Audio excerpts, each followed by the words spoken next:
Shalom teman-teman Facebook, login lagi di Facebook What's on Your Mind. Entah apa dibalik nama ini, karena biasanya orang-orang zaman dulu nama itu memiliki sejarah atau latar belakang atau hal-hal yang lain yang mempengaruhi sehingga orang tua memberi nama tersebut. Jadi waktu dia lakukan itu, dia hanya tahu itu cara yang paling benar, paling baik. Dan yang menarik adalah Alkitab selalu mengungkapkan banyak kisah dengan cara yang polos, yang terbuka. Ya. Kenapa? Karena Alkitab katakan bahwa segala tulisan yang diilhamkan Allah memang bermanfaat untuk menyatakan kesalahan. Ya. Kenapa kesalahan itu dinyatakan? Supaya kita belajar dari kesalahan. Jadi setelah dia berubah, cara orang melihat dia. Ya. Nah, ketika orang melihat dia berbeda, itu akan menimbulkan kesan yang berbeda.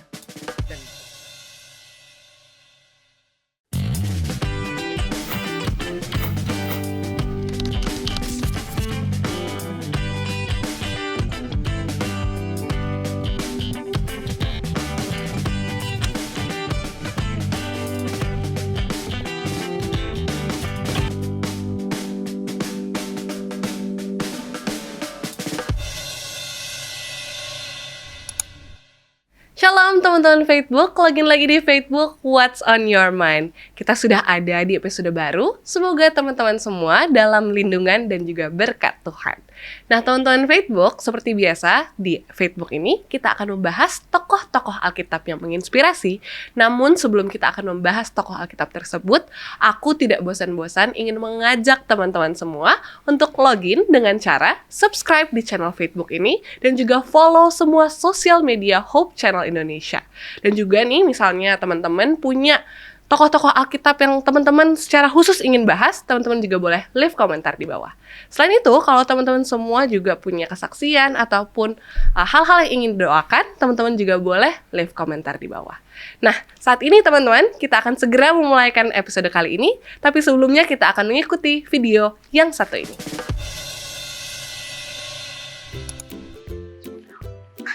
Baru udah pes.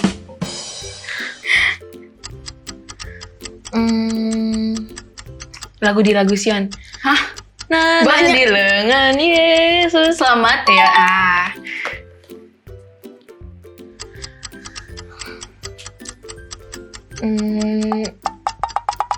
Yang dihancurkan oleh orang Israel. Bentuknya tinggi, batu gitu loh. Bentar, clue lagi. Jericho. Oh, tembok. Iya. Yang kita pelajarin di pramuka. Apa? yang tadi. Tandu, Bahannya alat. tiang, tongkat, tali. Iya. Tali. Iya, benar. Oh. Tali.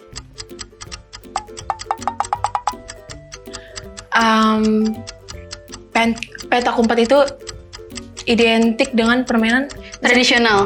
Nggak. Hah? Kalau petak umpet itu mainnya kayak gimana? Mengumpat.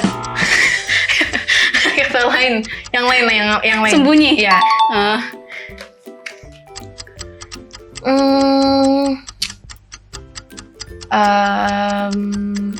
Mata-mata. Pengintai. Ya.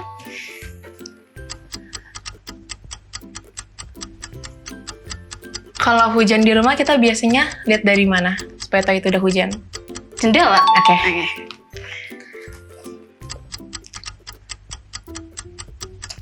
Biasanya kalau di Alkitab ini perempuan ini dibilang yang enggak itu namanya perempuan apa?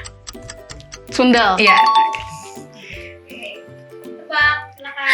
Sundal, jendela, pengintai, sembunyi, tembok, tali, apa nih? Selamat. Rahab.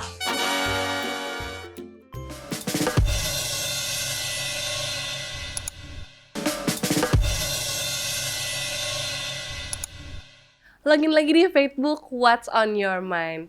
Nah teman-teman, kita sudah mengikuti sebuah video yang sebenarnya udah kasih tahu sih siapa tokoh Alkitab yang akan kita bahas di episode kali ini. Dan seperti biasa, kita akan bahas tokoh Alkitab ini, tapi tentu saja aku tidak bisa membahasnya sendirian ya teman-teman. Aku saat ini sudah temani bersama dengan Pendeta Raymond Lohonauman. Shalom Pendeta, apa kabar Pendeta? Halo Yana, kabar baik. Puji Tuhan. Keluarga sehat-sehat Pendeta? Sehat-sehat, puji Tuhan. Sehat-sehat. Semoga juga teman-teman Facebook dimanapun teman-teman berada juga dalam lindungan dan serta penyertaan Tuhan dan juga dalam keadaan sehat-sehat ya Pendeta ya. Amin. Walaupun cuaca kalau di Jakarta tuh agak susah membingungkan ya Pendeta. Iya, kadang iya, cerah, kadang hujan tiba-tiba ya Pendeta. Iya. Tapi hatinya Yana kan nggak seperti cuaca ya. Amin. Semoga ya Pendeta, semoga. Nah Pendeta, tadi kan kita sudah mengikuti video yang sebelumnya ya Pendeta. Dan kalau teman-teman mungkin ketinggalan, sebenarnya udah dikasih tahu Pendeta siapa yang akan kita bahas di episode kali ini. Dan itu siapa Pendeta yang akan kita bahas? Kita akan bahas Rahab. Sebetulnya kalau dibilang dia namanya ada beberapa kali ya Pendeta. Maksudnya Benar. tidak terlalu asing lah Pendeta. Benar. Bukan tokoh Alkitab yang siapa dia. Rahab ini tuh adalah beberapa kali di-mention di cerita anak-anak secara khusus Pendeta. Nah, namun sebelum kita mau membahas kisah dari Rahab ini, seperti biasa Pendeta, kita mau tahu dulu nih Pendeta, Rahab itu arti namanya itu siapa sih? Apa sih Pendeta sebenarnya? Baik. Nah, Rahab ini sebenarnya memiliki nama yang cukup baik untuk diperhatikan ya. Namanya bisa mengandung makna kebanggaan. Jadi barangkali orang tua menaruh harapan kepada Rahab bahwa suatu saat nanti anak ini akan menjadi kebanggaan keluarga. Tetapi nama Rahab ini juga bisa mengandung makna kesombongan. Entah apa dibalik nama ini, karena biasanya orang-orang zaman dulu nama itu memiliki sejarah atau latar belakang atau hal-hal yang lain yang mempengaruhi sehingga orang tua memberi nama tersebut. Nah, seandainya itu disampaikan maknanya adalah kesombongan, saya bingung juga apa yang mau disombongkan terhadap Rahab, karena tidak ada yang luar biasa dan apa yang mau dibanggakan. Tetapi pada akhirnya kita memahami nantinya bahwa nama Rahab yang mengandung makna kebanggaan ini benar-benar memang dia menjadi kebanggaan. Karena dialah yang menyelamatkan keluarganya menurut cerita di dalam Alkitab. Ya.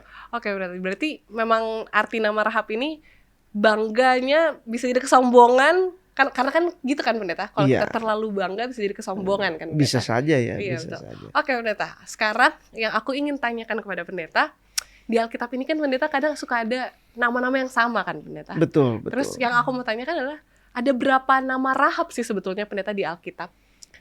Sebetulnya kalau bicara tentang figur Rahab, dia berbeda dengan tokoh yang lain yang ada banyak peranan dan ada banyak cerita dengan tokoh yang berbeda atau dengan figur yang berbeda. Tetapi saya mencatat ada beberapa kali nama Rahab muncul.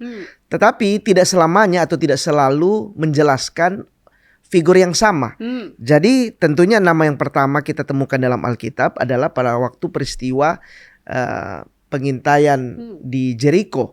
Di dalam Joshua pasal 2, kemudian pada waktu peristiwa tembok Jericho dirobohkan di Joshua pasal 6. Nah, disitulah nama Rahab pertama kali. Tetapi di buku Ayub juga sempat ada nama Rahab. Jadi Ayub 9 ayat 13, Ayub 26 ayat 12, di situ ada nama Rahab disebutkan. Entah itu ada hubungan atau tidak, tetapi tidak ada penjelasan mengenai hal ini. Kemudian Raja Daud juga di dalam buku Mazmur 87 ayat 4, Mazmur 89 ayat 10 juga menyebutkan nama Rahab. Dan kemudian Nabi Yesaya juga 2 kali menyebutkan nama Rahab. Yesaya 30 ayat 7, Yesaya 51 ayat 9. Dan tentunya yang paling kita perhatikan selain di perjanjian lama, maka di silsilah Yesus di dalam Matius pasal 1, khususnya ayat yang kelima, di situ kembali muncul nama Rahab, di mana disebutkan nama Rahab dia bagian dari sejarah silsilah Yesus. Matius 1 ayat 5 katakan Salmon memperanakan Boas dari Rahab. Jadi Boas adalah anak dari Rahab. Kita tahu kisah tentang Boas dan Rut ya. Kemudian Boas memperanakan Obed dari Rut dan Obed memperanakan Isai. Nah, Isai ini adalah ayah dari Daud. Jadi Daud orang tua leluhurnya adalah Rahab. Kemudian buku Ibrani juga menempatkan Rahab. Nah, kali ini adalah merupakan satu pujian terhadap Rahab. Di dalam Ibrani pasal 11 ayat 31 disebutkan, karena iman maka Rahab perempuan sundal itu tidak turut binasa bersama-sama dengan orang-orang durhaka, karena ia telah menyambut pengintai-pengintai itu dengan baik.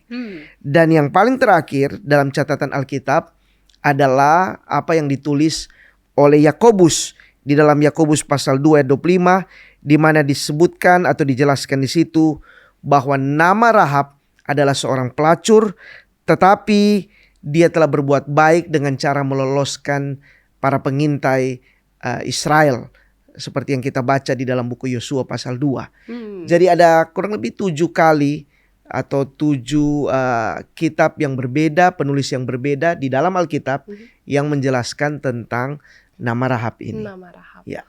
Oke, pendeta sempat mention nih pendeta tentang Rahab dan juga tembok Yeriko. Yeriko. Ya. Dan itu kan salah satu kisahnya Rahab yang paling familiar ya pendeta, Betul, paling betul, dikenal. betul. Cuman pendeta boleh nggak kembali menceritakan asal usul dari Rahab dan Jericho ini pendeta? Oh ya, ini menarik ya, sebab catatan Alkitab mengenai perintah Tuhan untuk membinasakan kota-kota tertentu sebelum orang Israel memasuki tanah Kanaan. Dan salah satu perintah Tuhan di sini adalah untuk membinasakan kota Jericho. Kenapa? Tentunya ada alasan bahwa semua kota-kota atau orang-orang di sekitar Israel yang dimusnahkan itu mereka harus dihancurkan karena kejahatan mereka yang luar biasa. Sama seperti catatan Alkitab mengenai Sodom dan Gomora, sehingga Tuhan membinasakan kota itu. Demikian juga dengan kota Jericho. Jadi bayangkanlah ini, seorang Rahab tumbuh besar dengan pengaruh lingkungan yang sangat buruk. Pertama-tama tentu saja tidak percaya kepada Tuhan, penyembah berhala. Tetapi juga kita dapati bahwa di kota-kota yang jahat yang dijelaskan dalam kebanyakan catatan Alkitab, mereka itu moralnya rendah. Jadi tidak heran seorang Rahab itu bisa menjadi seorang pelacur.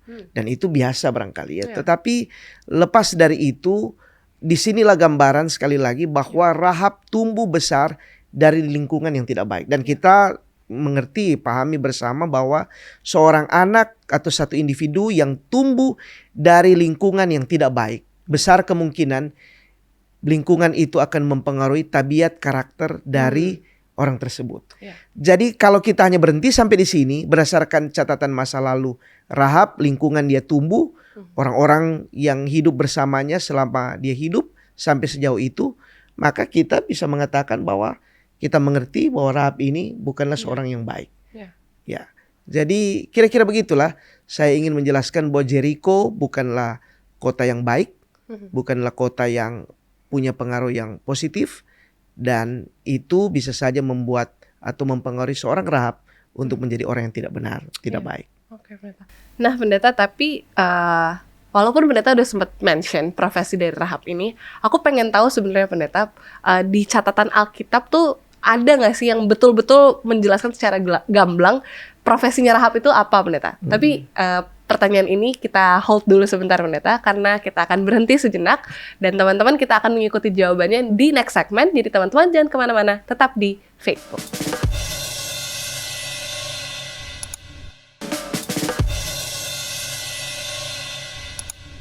Lagi-lagi di Facebook, What's on Your Mind?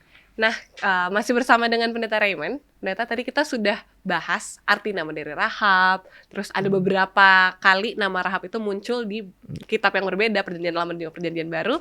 Terus asal-usul Rahab dan juga tembok Yeriko. Dan kita sempat terhenti, Pendeta, dan juga teman-teman semua, itu secara gamblang sebetulnya di Alkitab profesinya Rahab tuh apa sih, Pendeta? Silakan Pendeta boleh menjawab. Baik, para pemirsa yang ada di rumah, di Alkitab beberapa kali muncul pernyataan Rahab itu dengan identitas profesinya. Hmm. Contoh ketika kita membuka Yosua pasal 2 dan Yosua pasal 6, Yosua 2 ayat 1, 6 ayat 17, 25, sama-sama disebutkan bahwa Rahab itu adalah seorang perempuan sundal. Demikian juga di buku Ibrani pasal 11 ayat 31 disebutkan juga bahwa Rahab itu adalah seorang perempuan sundal. Dan Yakobus pasal yang kedua ayat 25, di situ disebutkan Rahab ini adalah seorang pelacur. Nah, tadi saya sudah sampaikan bahwa kita sangat memahami bahwa orang-orang Jericho, profesi seperti ini bukanlah sesuatu yang mungkin sangat memalukan. Walaupun tentu saja menjadi seorang pelacur bukanlah status yang terhormat. Tetapi dari segi etika mereka biasa. Mereka tidak memandang itu mungkin sesuatu yang terlalu keji, ya, terlalu jahat. Kenapa? Karena perlu kita ketahui bahwa tradisi kepercayaan atau agama-agama kuno seringkali menempatkan pelacuran itu sebagai bagian dari ritual agama. Bahkan mereka tidak segan-segan melakukan, boleh saya katakan tanda kutip, ibadah atau ritual peribadatan dengan melibatkan wanita-wanita dalam jumlah yang banyak. Kemudian mereka dengan berpasang-pasangan melakukan hubungan seks yang terbuka, yang mungkin kita kenal saat ini dengan istilah orgi, ya. Sesuatu yang dilakukan hubungan suami istri, persetubuhan yang melibatkan banyak orang. Tapi bagi mereka zaman dulu di agama-agama kuno itu adalah bagian dari ibadah. Sehingga dengan latar belakang seperti ini kita bisa mengatakan bahwa apa yang dijalani oleh Rahab, satu bisa saja itu merupakan profesi dia, tapi dia juga mungkin adalah bagian dari sistem peribadatan orang-orang Jericho zaman dulu. Entahlah seperti apa, tetapi kita bisa akhirnya memaklumi kenapa akhirnya Tuhan membinasakan kota Jericho. Tetapi untung Rahab dan keluarga selamat. Iya betul. Tapi pendeta, yang menjadi pertanyaan adalah kalau profesinya dia secara gamblang bahkan di Alkitab disebutkan dia adalah perempuan sundal. Dari segi profesi, dari segi perbuatan, nama Rahab ini kan artinya membanggakan kan pendeta. Apa yang bisa dibanggakan pendeta? Apa karena dia menyembunyikan pengintai itu atau karena dia berdusta kepada orang-orang yang mencari pengintai itu pendeta? Baik, disinilah logika kita berpikir tentang kebenaran itu seringkali berbeda dengan apa yang digambarkan oleh Alkitab, oleh Tuhan. Kenapa? Karena kita menilai perbuatan baik pada bentuk-bentuk atau nilai-nilai yang umum, ya. Jadi si ini bisa selamat karena dia lakukan ini. Ini bisa diperhitungkan karena dia lakukan ini. Sementara Rahab, ketika kita baca, ada hal yang barangkali dalam logika kita tidak masuk. Bagaimana seorang dipandang baik bahkan menjadi tokoh iman, sementara perbuatannya itu hanya sekedar menyelamatkan pengintai. Bahkan dalam catatan Alkitab, dia untuk melakukannya dia berdusta. Bagaimana itu dipandang sebagai kebenaran? Dan mungkin kalau kita membandingkan di dalam Matius pasal 19 ayat 16 hingga 25, di situ ada kisah tentang seorang muda yang kaya yang datang kepada Yesus. Dan dia ingin masuk surga. Dia sampaikan kepada Yesus bahwa dia telah melakukan banyak perbuatan baik. Dan mungkin dalam kacamata kita hal seperti ini jauh lebih baik daripada nilai perbuatan seorang Rahab. Tetapi saya ingin mengatakan bahwa ketika kita membaca Alkitab, maka kita akan temukan di sana beberapa hal istimewa. Jadi contoh, saya ingin kita membuka di dalam Yosua pasal 2 ayat 8 sampai 11. Di situ ada catatan bahwa memang dia melakukan penyelamatan terhadap para pengintai, tetapi ada kalimat-kalimat penting yang perlu kita garis bawahi. Contoh, ketika Rahab mengatakan, "Aku tahu bahwa Tuhan telah memberikan negeri ini." Perhatikan di sini, seberapa tahu Rahab tentang Tuhan? Apakah sama dengan yang diketahui oleh orang Israel? Karena dia katakan, "Aku tahu." Lalu kemudian ada lagi kalimat di dalam ayat-ayat itu mengatakan, sebab kami mendengar bahwa Tuhan telah mengeringkan air laut Teberau. Kami mendengar. Kemudian di ayat yang ke-11 kembali lagi, kami mendengar itu. Tawarlah hati kami dan jatuhlah semangat setiap orang menghadapi kamu. Sebab Tuhan Allahmu, ialah Allah di langit di atas dan di bawah. Nah, disinilah kita perlu mengkaji lebih dalam. Bahwa seorang Rahab kita tidak bisa bandingkan dengan orang lain. Dalam hal pengetahuan. Disinilah kita harus memahami bahwa setiap orang itu berbeda. Tetapi jangan menjadikan itu standar. Kalau kita bandingkan dengan ayat yang ada di dalam buku Roma, saya ingin kita perhatikan di Roma pasal 10 ayat 14. Di situ ada pernyataan yang disampaikan oleh firman Tuhan mengatakan begini, tetapi bagaimana mereka dapat berseru kepadanya jika mereka tidak percaya kepada dia. Jadi bagaimana orang bisa berseru kepada Tuhan kalau tidak percaya?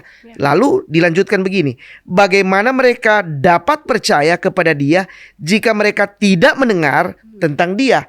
Dan bagaimana mereka mendengar tentang dia jika tidak ada yang memberitakannya? Nah, sekarang kita selalu melihat dari permukaan seorang Rahab. Oh ya, dia seperti ini, dia pelacur, dia lakukan ini. Tetapi kita perlu juga melihat ke belakang dan itu menjadi tanggung jawab. Siapa yang membawa kebenaran kepada Rahab? Dan kalau dia hanya tahu sedikit, kita harus maklumi di sana. Seringkali kita menjudge orang untuk apa yang nampak. Tetapi kita perlu melihat orang untuk sesuatu yang jauh ke belakang. Barangkali ada orang lain yang harus bertanggung jawab. Dia hanya tahu itu karena hanya itu informasi yang dia dapat. Nah, Rahab sampai di sini kita perlu memberikan apresiasi. Kenapa? Walaupun hanya tahu sedikit, tapi dia berbuat banyak. Soal caranya, mungkin saat itu hanya itu yang dia tahu yang terbaik. Andaikan kebenaran yang lebih banyak dia tahu, dia akan mungkin bertindak lebih berhati-hati dan lebih sesuai dengan firman Tuhan. Wah, luar biasa sekali Pendeta. Ternyata ini relate ya Pendeta dengan kehidupan sehari-hari kita. Benar. Karena apalagi kehidupan di perkotaan ini ya Pendeta, seringkali sudah ada stigma-stigma, seringkali sudah ada stereotip-stereotip yang kita berikan kepada orang-orang di sekitar kita. Dan kita melupakan bahwa banyak yang mempengaruhi orang sampai dia menjadi diri yang sekarang. Jadi gitu. Yana di sini jangan hanya lihat orang dari depannya, dari luar, karena bisa saja ada sesuatu di belakang itu yang kita tidak ketahui. Barangkali dia bergumul untuk hal itu. Jadi jangan kita langsung lekas-lekas mempersalahkan orang untuk sesuatu yang mungkin hanya nampak dari luar. Betul. Tantangan dan juga tantangan untuk kita semua dan juga pengingat ya Pendeta untuk kita semua, jangan hanya melihat apa yang nampak, tapi juga kalau boleh tahu ya Pendeta, tahu dengan kisah Rahab ini kita ditantang kembali untuk mengenal lebih jauh orang tentang mungkin masa lalunya mereka ataupun tempat mereka tumbuh ya Pendeta, karena tidak bisa dipungkiri hal-hal itu akan mempengaruhi kita yang sekarang ya. Benar. Betul. Oke Pendeta. Aku sebetulnya masih ada pertanyaan lagi nih Pendeta yang bisa menjadi lumayan kontroversi kayaknya Pendeta, apalagi di kisah Rahab ini, yaitu tadi Pendeta sempat mention, yaitu cara Rahab yang mungkin salah, yaitu saat menolong dan berbuat benar. Dia melakukan dusta. Dan sering kita mendengar ya Pendeta ada istilah dusta putih. Jadi apakah boleh Pendeta terangkan tentang ini? Tapi tunggu dulu Pendeta. Lagi-lagi kita harus berhenti. Baik. Teman-teman Facebook, kita akan mengikuti jawabannya di next segment. Jadi teman-teman jangan kemana-mana, tetap di Facebook.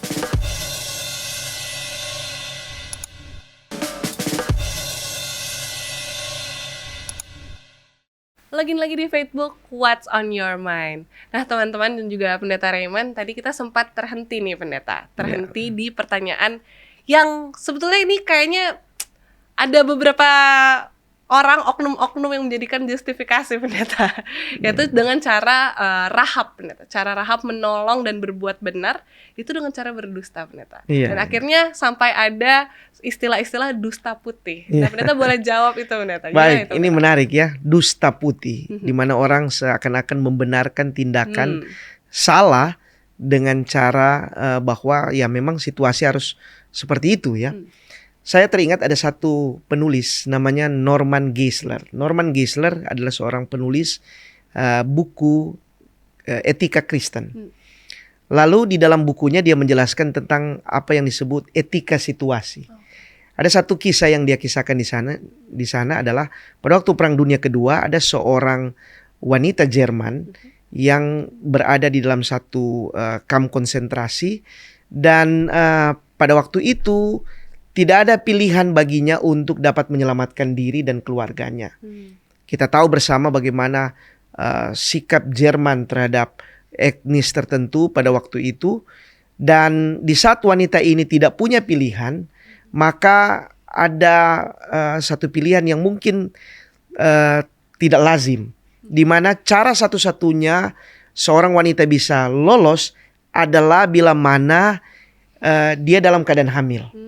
Jadi apa yang dia lakukan?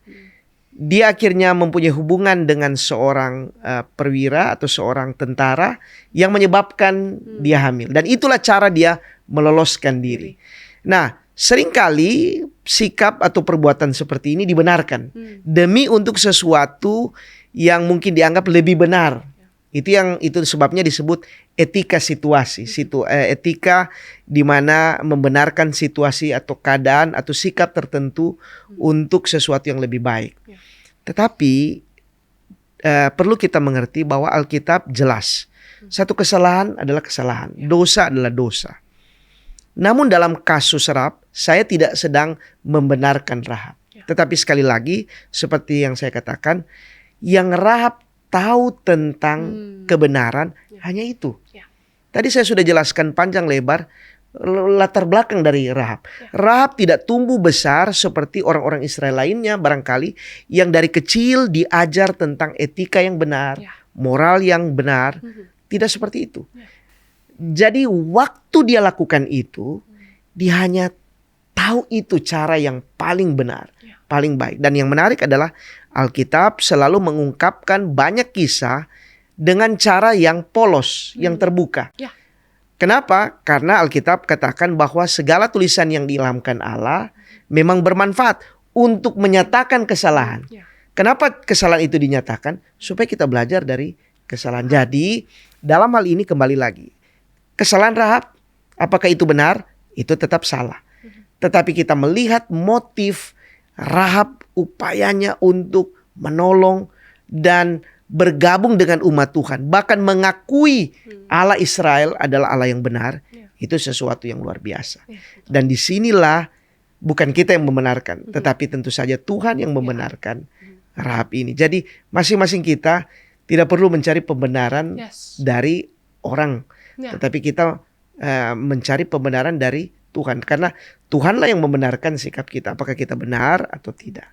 Saya rasa itu yang boleh saya jelaskan mengenai kontroversi mungkin boleh saya bilang tentang sikap Rahab ya di dalam cara dia menyelamatkan para pengintai itu. Oke, pendeta. Nah, ini menarik ya pendeta, keterangan dari pendeta. Tapi pendeta, kan ini kisahnya Rahab ini dia masih di Yeriko kan pendeta. Nah, yang aku ingin tanyakan kepada pendeta adalah apa keterangan dan gambaran Alkitab tentang Rahab setelah peristiwa Yeriko justru pendeta? Oke, bagus sekali. Setelah peristiwa Jericho, tidak ada lagi catatan Alkitab yang menggambarkan tentang perbuatan atau tindakan-tindakan yang signifikan yang dilakukan oleh Rahab. Tetapi satu yang perlu kita simak. Sesudah peristiwa itu, tidak ada lagi catatan Alkitab yang mengatakan bahwa Rahab tetap dalam profesinya sebagai seorang pelacur, perempuan sunat. Tidak. Artinya bahwa setelah dia menjadi bagian dari orang Israel, dia tinggalkan masa lalu.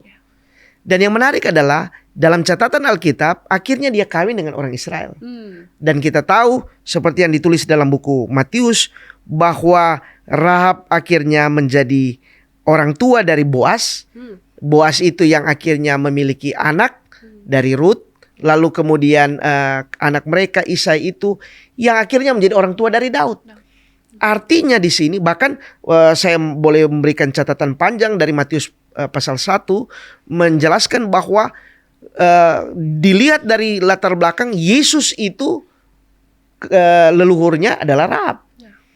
Jadi dilihat dari catatan Alkitab ini, boleh saya katakan sekali lagi bahwa ada perubahan signifikan baik dalam moral, dalam tabiat, dalam pekerjaan, dalam segalanya Ya. dari seorang Rahab sebelum dia bergabung dengan Israel dan setelah dia bergabung menjadi bagian dari orang Israel. Ya. Hebat di sini ya. Jadi seakan-akan Alkitab mau katakan, oke, kamu punya masa lalu yang buruk, Ya. tapi kamu juga bisa memiliki masa depan yang baik. Amin. Dan Tuhanlah yang memberikan kesempatan itu oleh karena ada kemauan dari seorang Rahab. Nah, teman-teman, kita semua bisa punya masa lalu yang buruk. Ya. Tapi kalau kita punya kemauan untuk menjadi orang yang berubah, berbeda, Tuhan akan tolong. Dan itu yang Tuhan lakukan kepada Rahab. Ya. Ya, betul pendeta. Dan sering kalinya ya pendeta, tapi kita khususnya mungkin anak-anak muda ya pendeta, ketika bertemu dengan orang-orang yang secara nilai-nilai umum pendeta itu tidak cocok, atau secara moral-moral umum kok kayaknya dia bukan orang yang baik gitu. Itu selalu mempunyai stereotip tertentu pendeta. Ya. Dan dari kisah Rahab ini mengingatkan kepada kita semua bahwa sekali lagi teman-teman, we have to take another step. Ya. Jangan cuma melihat dari luarnya saja, jangan melihat dari apa yang dia lakukan. Mungkin betul itu sejujurnya lumayan menamparku juga pendeta. Kadang kita melupakan bahwa orang-orang yang kita temui itu punya hal-hal yang membentuk dia dari masa lalu kan, dari masa lalu yang membentuk dia, dan mungkin kebenaran yang dia tahu cuma sedikit. Kadang kita suka melupakan bahwa seharusnya kan dia udah ikut Tuhan udah lama nih, kok dia masih begini ya. Itu yang kadang kita suka lupakan dan akhirnya menjadi menghakimi orang-orang di sekitar kita. Itu kurang baik. Jadi ya? gini, kita ada dalam hidup ini kita mengenal stigma. Yes. Stigma bisa diberikan pada seseorang oleh karena masa lalunya, Ya. latar belakang keluarganya, kemudian apa yang dia lakukan di masa lalu. Ya. Sehingga itu menjadi stigma, dan setiap orang yang mengenal sosok tersebut akan selalu katakan, ya dia udah begitu. Ya. Jadi seakan-akan bahwa tidak ada lagi kesempatan bagi orang itu untuk berubah. Tapi stigma itu dibentuk selain oleh masa lalu orang, latar belakangnya, tapi stigma itu juga dibentuk oleh masyarakat yang melihat. Betul. Orang yang menilai seseorang. Jadi ada dua hal yang bisa mengubah stigma seseorang. Yang pertama adalah tentu saja seperti Rahab. Dia mengubah hidupnya dari masa lalu dan menjadi orang yang berbeda. Yang kedua adalah setelah dia berubah, cara orang melihat dia. Ya.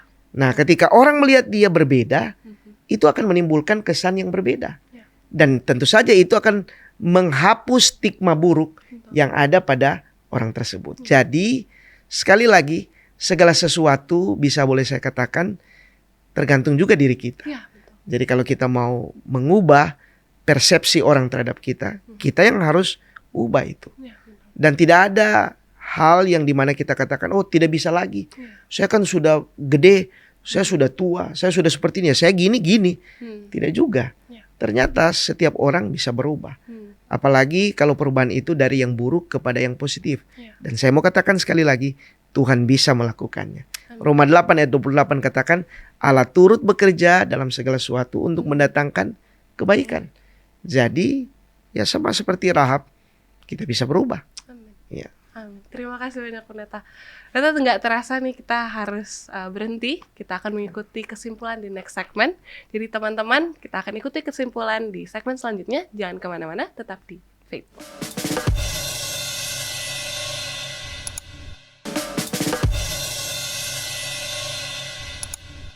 Login lagi di Facebook, What's on your mind? Nah, pendeta, nggak terasa kita sudah di segmen terakhir. Pendeta boleh berikan kesimpulan tentang episode Rahab ini, pendeta? Baik, saya ingin membagikan dari 3 ayat yang saya pilih untuk kita pikirkan berhubungan dengan kisah yang sudah kita bahas. Yang pertama adalah yang terdapat di dalam Mazmur 130 ayat 3. Firman Tuhan berkata begini, jika engkau ya Tuhan mengingat-ingat kesalahan-kesalahan Tuhan, siapakah yang dapat tahan? Wah, andaikan Tuhan itu seperti kita, semua kita tidak bisa. Tetapi di Yesaya 43 ayat 25 Di situ ada pernyataan yang mengatakan begini, aku, kata Tuhan ya, akulah dia yang menghapus dosa pemberontakanmu oleh karena aku sendiri, dan aku tidak mengingat-ingat dosamu. Wah, luar biasa ya. Dan kemudian yang terakhir di dalam Yesaya 1 ayat 18, ayat yang sangat familiar ya, sering kita dengar. Ketika Tuhan berkata begini, marilah baiklah kita berperkara. Firman Tuhan, sekalipun dosamu merah seperti kirmisi, akan menjadi putih seperti salju. Sekalipun berwarna merah seperti kain kesumba, akan menjadi putih seperti bulu domba. Wow, luar biasa ayat-ayat ini ya. Jadi bayangkan, pada akhirnya Rahab itu tidak lagi punya catatan tentang masa lalu yang buruk. Ketika seakan-akan dia menaruh CV-nya kepada Tuhan, Tuhan seperti apa catatan? Kemudian Tuhan tunjukkan kembali kepada Rahab. Rahab, bersih. Kamu tidak lagi punya catatan buruk. Itu sama seperti cerita ketika wanita yang kedapatan bersundal dibawa kepada Yesus. Kemudian Yesus perhatikan wanita ini. Dan semua orang menyuruh untuk melemparkan batu. Dan Yesus waktu itu menyuruh supaya siapa yang merasa benar lemparkan batu ya. Tetapi pada akhir dari kisah itu disebutkan orang-orang itu semua pergi. Kemudian Yesus berkata, aku pun tidak akan menghukum kamu, dan pergilah dan jangan berbuat dosa mulai dari sekarang. Itu sama seperti kita pergi ke pom bensin, kemudian operatornya katakan mulai dari nol. Ya, artinya bahwa tidak ada hitungan, tidak ada catatan, tidak ada rekor mengenai kesalahan masa lalu. Dan begitulah cara Tuhan ketika dia mengubah orang atau dia menghadapi seseorang yang telah mengubah hidupnya. Dan itu yang terjadi pada Rahab. Yang menarik adalah dalam catatan buku Matius tidak ada lagi catatan sama sekali yang menyebutkan Rahab perempuan sundal. Artinya nol.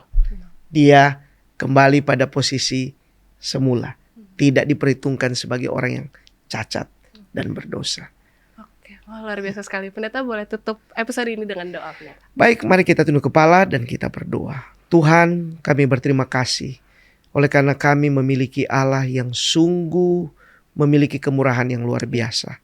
Belas kasihan yang besar sekali kepada setiap orang, bahkan yang telah melakukan kesalahan di masa lalu. Tuhan, hari ini kami datang dengan segala keberadaan kami. Kami penuh dengan cacat, kesalahan dan dosa kami banyak. Tapi sama seperti apa yang Kau telah lakukan kepada Rahab, kami rindu juga Tuhan lakukan hal yang sama kepada kami. Tuhan ampuni kami, Tuhan jadikan kami baru, dan Tuhan membimbing kami untuk perjalanan hidup kami selanjutnya.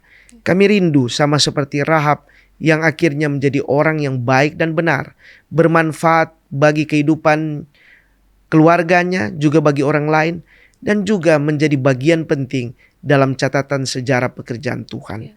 Kami rindu kami akan menjadi seperti itu. Tuhan kiranya akan menggunakan kami, dan Tuhan kiranya akan menuntun kami. Terima kasih Tuhan untuk semua janji berkat dan terutama pengampunan yang Tuhan berikan. Kami memuji nama-Mu di dalam nama Yesus, Juru Selamat dan Penebus kami. Amin. Amin. Terima kasih banyak Pendeta Raymond Terima kasih, untuk pelajaran Yana. di episode kali ini. Kiranya Pendeta diberkati selalu ya, Amin, Pendeta, dalam amin, pelayanan. amin. Nah, teman-teman Facebook sekalian, aku tidak bosan-bosan ingin mengingatkan teman-teman untuk login dengan cara subscribe di channel Facebook ini dan juga follow semua sosial media dari Hope Channel Indonesia.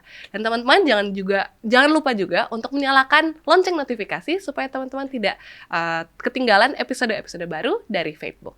Demikian saja episode kita kali ini. Shalom, Tuhan memberkati kita semua. Dadah.